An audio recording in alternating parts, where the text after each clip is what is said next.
Before you begin, remove the service cover. Hard disk drive assembly. Optical drive. Keyboard. And top cover. Removal. Important. Make careful note of the routing of the speaker cable for later replacement. Remove the speaker cable from the routing channel on the top cover.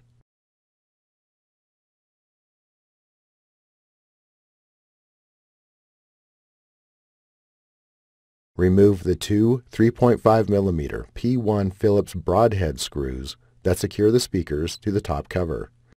Remove the speakers from the alignment pins and retention tabs on the top cover. Reverse this procedure to install the speakers. Thanks for watching. Please click subscribe for more videos and weekly updates.